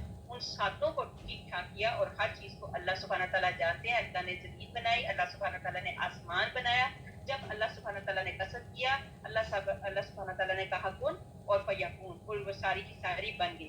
2 دن اور 7 آسمانوں کو پورا کر دیا, ہر آسمان میں اس کا ایک مطلب اس کا کام بانٹ دیا, اور دنیا کے آسمان کو ستاروں کے ساتھ مزین کر دیا, اور انہیں شیطانوں سے بچاؤ. کیسے کیا؟ کہ یہ ہے انداز اس اللہ کا جو بہت بڑا غالب اور بہت بڑے علم والا ہے. اس سے معلوم ہوا کہ پہلے زمین پیدا کی, پھر 7 آسمانوں کو بنایا, پھر اور کیا کہتے ہیں, ہم دیکھتے ہیں کہ ہر عمارت کا یہی قاعدہ ہے کہ پہلے نیچے کا حصہ بنایا جاتا ہے پھر اوپر کا. اسی طرح اللہ سبحانہ تعالیٰ نے زمین اور آسمان کو بنایا. آگے ہمارے پاس آ گئی آیت نمبر 30. جب تیرے رب نے فرشتوں سے کہا کہ میں زمین میں خلیفہ بنانے والا ہوں, تو انہوں نے کہا ایسے شخص کو کیوں پیدا کرتا ہے جو زمین میں فساد کرے اور خون بہائے. ہم تیری تسبیح, حمد اور پاکیزگی بیان کرنے والے ہیں. اللہ تعالیٰ نے فرمایا میں جانتا ہوں تم نہیں جانتے. اب جب اللہ سبحانہ تعالیٰ نے قصد کیا, اللہ سبحانہ تعالیٰ نے فرشتوں سے بات کی, اللہ سبحانہ تعالیٰ نے فرشتوں سے مشورہ کیا. حالانکہ اللہ سبحانہ تعالیٰ جو چاہے کر سکتے ہیں, لیکن مشورے میں بھی برکت ہے. تو اللہ سبحانہ تعالیٰ نے کیا کہا؟ فرشتوں کو کہا کہ میں ایک مطلب زمین میں ایک خلیفہ بنانے والا ہوں. تو انہوں نے کہا, فرشتوں نے جب یہ بات سنی تو فرشتوں نے اللہ سبحانہ تعالیٰ سے کہا کہ اللہ سبحانہ تعالیٰ آپ انسان کو کیوں پیدا کرنے لگے ہیں؟ یہ جو انسان ہے یہ تو فساد کریں گے, خون بہائیں گے. تو ہم تو تیری تسبیح کرتے ہیں, حمد کرتے ہیں, پاکیزگی بیان کرنے والے ہیں. تو اللہ سبحانہ تعالیٰ کو یہ فرشتوں کی بات اچھی نہیں لگی. تو اللہ سبحانہ تعالیٰ نے کہا بس جو میں جانتا ہوں وہ تم نہیں جانتے, میری بات میں حکمت ہے. فرشتے وہیں پہ چپ ہو گئے. تو پھر کیا ہے آگے ہمارے پاس, یہ اس کا کافی لمبی ڈیٹیل ہے, آگے چلتے ہیں ترجمے کی طرف. آیت نمبر 31. اور اللہ تعالیٰ نے آدم کو تمام نام سکھا کر ان چیزوں کو فرشتوں کے سامنے پیش کیا اور فرمایا کہ اگر تم سچے ہو تو ان چیزوں کے نام بتاؤ. اللہ تعالیٰ نے انسان کو علم سکھا دیا, مطلب آدم کو نام بھی سکھا دیے. اللہ سبحانہ تعالیٰ کی حکمتیں ہی بڑی مطلب اعلیٰ ہیں. تو پھر اللہ سبحانہ تعالیٰ نے فرشتوں کے سامنے پیش کیا اور فرمایا کہ اگر تم سچے ہو، مطلب تم کہتے ہو کہ یہ فساد کریں گے، تو تم بھی نام لے کے دکھاؤ، کیونکہ اللہ تعالیٰ نے فرشتوں کو یہ چیزیں نہیں سکھائی تھی جو اللہ تعالیٰ نے آدم کو، مطلب انسان کو سکھائی۔ ان سب نے کہا اے اللہ تعالیٰ تیری ذات پاک ہے، ہمیں تو صرف اتنا ہی علم ہے جتنا تو نے ہمیں سکھا رکھا ہے، پورے علم اور حکمت والا تو ہی ہے۔ اللہ تعالیٰ نے مطلب فرشتوں کو کہا کہ تم کچھ بتا کے دکھاؤ، جیسے میں نے آدم علیہ السلام کو بتایا تو انہوں نے، فرشتوں نے وہیں پہ سرنڈر ہو گئے، اور ہونا بھی چاہیے تھا ان کو، اور انہوں نے کہا ہم تو اللہ تعالیٰ اتنا ہی جانتے ہیں جتنا کہ تم نے ہمیں علم سکھا رکھا ہے، پورے علم اور حکمت والا تو ہی ہے۔ اللہ تعالیٰ نے حضرت آدم علیہ السلام سے فرمایا تم ان کے نام بتا دو۔ جب انہوں نے بتا دیے تو فرمایا کیا میں نے تمہیں پہلے ہی سے نہیں کہا تھا کہ زمین اور آسمان کا غیب میں ہی جانتا ہوں اور میرے علم میں ہے، جو تم ظاہر کر رہے ہو اور جو تم چھپاتے ہو۔ اب وہیں پہ اللہ سبحانہ تعالیٰ نے حضرت آدم علیہ السلام کو بتایا کہ میں نے تمہیں پہلے نہیں کہا تھا کہ زمین اور آسمان کی غائب اور جو چھپی ہوئی چیزیں ہیں ان سب کو صرف اور صرف میں جاننے والا ہوں، یہ ساری کی ساری چیزیں میری ہی ہیں۔ فرشتوں پر آدم علیہ السلام کی فضیلت کی وجہ بتائی گئی کہ یہاں پہ یہ غیب کا علم صرف اور صرف اللہ تعالیٰ کو ہے، اس کے متعلق بتایا گیا۔ آگے ہمارے پاس آگے آیت نمبر 34، اور جب ہم نے فرشتوں سے کہا کہ آدم کو سجدہ کرو تو ابلیس کے سوا سب نے سجدہ کیا، اس نے انکار کیا اور تکبر کیا اور وہ تھا ہی کافروں میں۔ اب پہلے تو وہ بڑا مطلب وہ بڑا عبادت گزار تھا، اس نے اللہ تعالیٰ کی بڑی عبادت کی، اتنی عبادت کی تھی کہ وہ فرشتوں میں بھی بہت بڑا بن گیا تھا۔ لیکن کیا ہوا کہ جب اللہ سبحانہ تعالیٰ کہا کہ ہم نے فرشتوں سے کہا کہ آدم کو سجدہ کرو، جب اللہ سبحانہ تعالیٰ نے حضرت آدم علیہ السلام کو بنا دیا تو پھر اللہ سبحانہ تعالیٰ نے حکم دیا سب کو، فرشتوں کو بھی اور یہ ابلیس کو بھی، کہ آدم کو سجدہ کرو۔ فرشتوں نے آدم کو سجدہ کیا، مگر کیا کیا کہ ابلیس نے آدم سجدہ کرنے سے انکار کیا۔ ابلیس کا تعارف اور اس کا سجدہ کرنے سے انکار کرنا۔ پھر سجدے دو طرح کے ہوتے ہیں، ایک تعظیمی اور ایک عبادت کے۔ تو نبی پاک حضرت محمد مصطفیٰ صلی اللہ علیہ وسلم کے بعد میں یہ تعظیمی سجدہ بھی منع فرما دیا گیا۔ اب یہ ہماری شریعت میں حرام ہے کہ کسی آدمی کو سجدہ کرنا جو ہے اب وہ ہے حرام ہے، ہم آدمی کو سجدہ نہیں کرتے، سجدہ صرف اور صرف اللہ کو کرتے ہیں۔ پھر اللہ تعالیٰ نے حضرت آدم پر اللہ تعالیٰ کے بہت سارے احسانات بتائے گئے۔ پھر ابلیس کے پاس علم تھا مگر عشق نہیں تھا، یہی بات ہوئی کہ ابلیس کو کہاں سے کہاں اللہ تعالیٰ نے پھینک دیا۔ اس کے بعد آیت نمبر 35 آ گئی، اور ہم نے کہہ دیا کہ اے آدم تم اور تمہاری بیوی جنت میں رہو اور جہاں کہیں سے چاہو با فراغت کھاؤ پیو، لیکن اس درخت کے قریب بھی نہ جانا ورنہ ظالم ہو جاؤ گے۔ لیکن شیطان نے بہکا کر وہاں سے نکلوا ہی دیا، اور ہم نے کہہ دیا کہ اتر جاؤ، تم ایک دوسرے کے دشمن ہو اور ایک وقت مقرر تک تمہارے لیے زمین میں ٹھہرنا اور فائدہ اٹھانا ہے۔ اب یہ ہے کہ وہاں پہ اب ہم کہتے ہیں کہ حضرت آدم علیہ السلام سے غلطی ہو گئی، حضرت آدم علیہ السلام سے غلطی نہیں ہوئی لیکن وہ بھول گئے تھے۔ جیسے روزہ رکھا ہو غلطی سے کھا لیا جائے تو روزہ پھر بھی ہو جاتا ہے، روزہ ٹوٹتا نہیں، اسی طرح حضرت آدم علیہ السلام سے بھول ہو گئی، تو انہوں نے بھول کر وہ جو اناج تھا، جو دانا تھا یا فروٹ تھا، تو وہ انہوں نے بھول کر کھایا، جان بوجھ کر نہیں کھایا تھا۔ لیکن وہ اللہ تعالیٰ کی حکمت تھی، کس حکمت کے ذریعے اللہ سبحانہ تعالیٰ نے زمین میں بسانا تھا، پھر یہی ہے کہ یہ دونوں ایک دوسرے کے دشمن، اب شیطان ہمارا دشمن بنا ہوا ہے، اور اللہ تعالیٰ نے صاف بتا دیا یہ تمہارے باپ کا بھی دشمن تھا اور تمہارا بھی دشمن ہے۔ اللہ سبحانہ تعالیٰ ہمیں شیطان سے بچائے رکھے۔ اعوذ باللہ من الشیطان الرجیم، اللہم آمین۔ پھر آدم نے اپنے رب سے چند باتیں سیکھ لیں، اللہ تعالیٰ نے ان کی توبہ قبول فرمائی اور وہ توبہ قبول کرنے والا اور رحم کرنے والا ہے۔ اب جب اللہ سبحانہ تعالیٰ نے ان کو نیچے اتار دیا، جنت سے نیچے اتار دیا، تو جنت سے جب نیچے اترے تو پھر کیا ہوا، جنت کی آب و ہوا کچھ اور تھی، زمین کی آب و ہوا کچھ اور تھی۔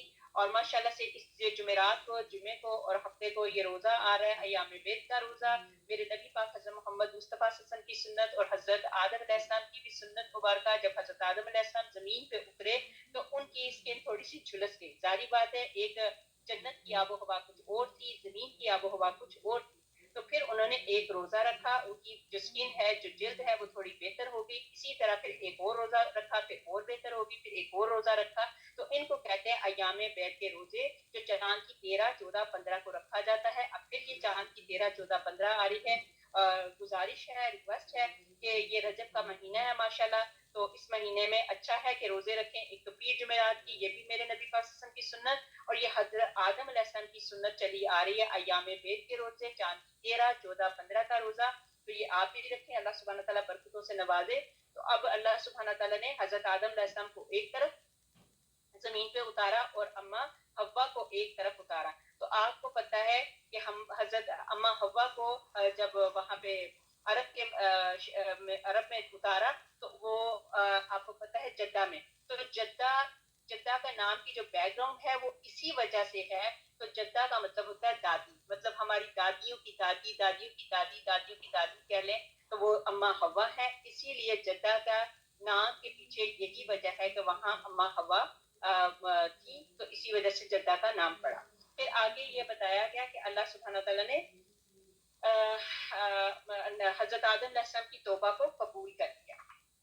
آگے ہمارے پاس آیت آ گئی, آیت نمبر 39. ہم نے کہا تم سب یہاں سے چلے جاؤ, جب کبھی تمہارے پاس میری ہدایت پہنچے تو اس کی تابعداری کرنے والوں پر کوئی خوف و غم نہیں ہوگا, اور جو انکار کر کے ہماری آیات کو جھٹلائیں وہ جہنمی ہیں اور ہمیشہ اسی میں رہیں گے. یہی قرآن پاک کی اللہ تعالیٰ کی جو باتیں ہیں, جو اللہ تعالیٰ کی باتوں کو جھٹلاتے ہیں, اللہ سبحانہ تعالیٰ نے یہاں پہ ان کو جہنمی کی مہر لگا دی کہ وہ جہنمی ہیں اور وہ ہمیشہ اسی میں رہیں گے. پھر آگے بتایا ہے بنی اسرائیل, میری اس نعمت کو یاد کرو جو میں نے تم پر انعام کی, اور میرے عہد کو پورا کرو, میں تمہارے عہد کو پورا کروں گا.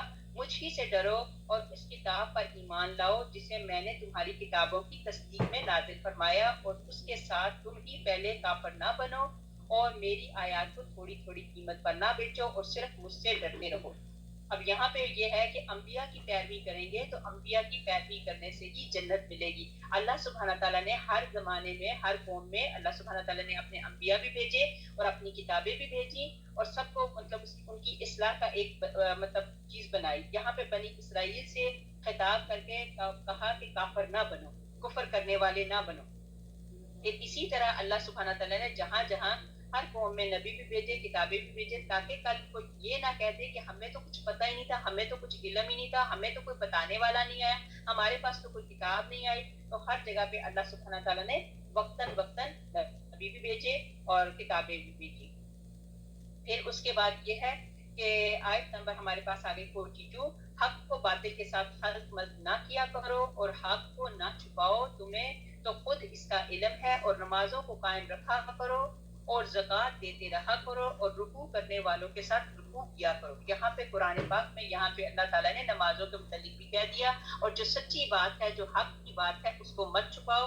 صرف اللہ سے ڈرنے کا مقصد یہ ہے کہ صرف اللہ سبحانہ تعالیٰ سے ڈرو. دنیاوی لالچ میں آ کر حضور کی نبوت کی تصدیق کو جو ان کی کتابوں میں ہے نہ چھپائیں, اور دنوی ریاست کی طمع پر آپ سسن کی مخالفت پر آمادہ نہ ہو, بلکہ رب سے ڈر کر حق کا اظہار کرتے رہیں. اب انہوں نے اپنی کتابوں میں حالانکہ دیکھ لیا تھا کہ آقا کریم صلی اللہ علیہ وسلم کیسے ہیں. اب یہودی نبی پاک صلی اللہ علیہ وسلم کے متعلق, ان کے متعلق کہا گیا کہ ان کا قد لمبا ہے. انہوں نے, یہودیوں نے کیا کیا, اپنی کتاب میں بتا دیا, حالانکہ ان کو پتا تھا, ان کی کتابوں میں آقا کریم صلی اللہ علیہ وسلم کے متعلق بتا دیا گیا تھا کہ آقا کریم صلی اللہ علیہ وسلم آئیں گے اور ان کا اس طرح ہوگا. تو انہوں نے غلط بات کر کے وہاں پہ لکھ دیا کہ آقا کریم صلی اللہ علیہ وسلم کا قد لمبا ہے, جبکہ قد مبارک درمیانہ تھا. آقا کریم صلی اللہ علیہ وسلم جب بہت زیادہ لمبوں کے ساتھ ہوتے تو ان کے ساتھ ہی ملتے جلتے, جو بہت زیادہ مطلب چھوٹا قد ہوتا تو ان میں بیٹھتے تو ان میں بھی مطلب لمبے دکھتے. تو ان کا مقصد لوگوں کو گمراہ کرنا تھا, تاکہ یہ جو لوگ ہیں نبی پاک حضرت محمد مصطفیٰ صلی اللہ علیہ وسلم کو پہچان ہی نہ سکے. تو انہوں نے بہت ساری چیزوں میں غلط ملت کر کے تو اپنی گواہیاں بنا دی تھی. تو یہاں پہ یہ منع کیا گیا, اور ساتھ کہا کہ نماز پڑھو, نماز کو قائم کرو, زکوٰۃ دو اور رکوع کرنے والوں کے ساتھ رکوع کیا کرو. آیت نمبر ہمارے پاس آ گئی 44, کیا لوگوں کو بھلائیوں کا حکم کرتے ہو اور خود اپنے تئیں بھول جاتے ہو, باوجود یہ کہ تم کتاب کو پڑھتے ہو, کیا اتنی بھی تمہیں سمجھ نہیں ہے؟ اب دوسروں کو نصیحت اور خود میاں فصیحت اس کے متعلق بتایا گیا کہ ایسا نہیں کرنا. واعظین اور مبلغین کو ہدایت کی ہے کہ اچھی چیز کا حکم دینے پر ان کی برائی نہیں کی گئی, بلکہ خود نہ کرنے پر برائی بیان کی گئی ہے کہ جو اچھا کام ہے وہ خود بھی کرو اور دوسروں کو بھی اچھا کام کرنے کی تلقین کرو. آگے ہمارے پاس آ گئی آیت نمبر 45, اور صبر اور نماز کے ساتھ مدد طلب کرو, یہ بڑی چیز ہے مگر ڈر رکھنے والوں پر جو جانتے ہیں وہ اپنے رب سے ملاقات کرنے والے اور اس کی طرف لوٹ کر جانے والے ہیں. یہاں پہ اللہ تعالیٰ نے ایک بہت پیاری چیز ہمیں بتا دی, بہت پیاری نصیحت کر دی کہ خدا نہ خواستہ زندگی میں کوئی ایسے مسئلے مسائل کو پریشانی آتی ہے تو اس میں تم لوگوں نے کیا کرنا ہے, سب سے پہلے جو پہلا کام ہے وہ صبر کرنا ہے, دوسرا کام جو ہے نماز. تو اسی طرح خدا نہ خواستہ آپ کو مجھے کوئی مسئلہ پریشانی آتی ہے تو اسی وقت صبر کرو. اب یہی ہے کہ جب صبر کریں گے تو اس کا اجر بھی ملے گا, لیکن اسی وقت کا صبر. یہ بات کہنا بڑا آسان ہے لیکن کرنا بڑا مشکل ہے, لیکن اللہ سبحانہ تعالیٰ نے یہاں پہ بتا دیا کہ جو ہے صبر سے اور نماز کے ساتھ اللہ تعالیٰ سے مدد طلب کرو. اب یہی ہے کہ اللہ تعالیٰ کی طرف ہم نے جو دنیا میں آیا ہے اس نے اللہ تعالیٰ کی طرف واپس بھی جانا ہے. اب یہ دو چیزیں صبر اور نماز کے لیے کہا. آگے ہمارے پاس آ گئی آیت نمبر 47. یہی ہم یہیں تک رکھیں گے انشاءاللہ. اے اولاد یعقوب, میری اس نعمت کو یاد کرو جو میں نے تم پر انعام کی اور میں نے تمہیں تمام جہانوں پر فضیلت دی. اس دن سے ڈرتے رہو جب کوئی کسی کو نفع نہ دے سکے گا اور نہ شفاعت نہ سفارش قبول ہوگی, نہ کوئی بدلہ اور فدیہ لیا جائے گا, نہ وہ مدد کیے جائیں گے. اب یہاں پہ یہ بتایا گیا کہ حشر میں کوئی سفارش اور کوئی فدیہ وغیرہ قبول نہیں ہوگا. وہاں پہ عملوں کی ساری بات ہوگی, تو ہم نے وہ عمل ہمارے جس کے نیک عمل ہوں گے تو وہ اس کو اللہ تعالیٰ اچھا اجر دے گا. جن کے برے اعمال ہوں گے تو ان کے لیے بہت بڑی تباہی ہوگی, بہت بڑی بربادی ہوگی. اللہ سبحانہ تعالیٰ اس تباہی اور بربادی سے مجھے بھی بچائے اور آپ کو بھی بچائے. یہی تک رکھتے ہیں. سبحان ربک رب العزت عما یصفون وسلام علی المرسلین والحمد للہ رب العالمین. آج ہم نے آیت نمبر 48 تک پڑھا. سورۃ بقرہ ہے, سپارہ نمبر 1 ہے, پہلا سپارہ ہے. سورت نمبر 2 ہے. سورت نمبر 2 کی آیت نمبر 48 تک الحمدللہ ہماری ترجمہ ہو گیا اور تلاوت بھی ہو گئی. انشاءاللہ اگر اللہ نے زندگی کی مہلت دی تو کل ہم نے آیت نمبر انشاءاللہ تعالی 50 پڑھنی ہے.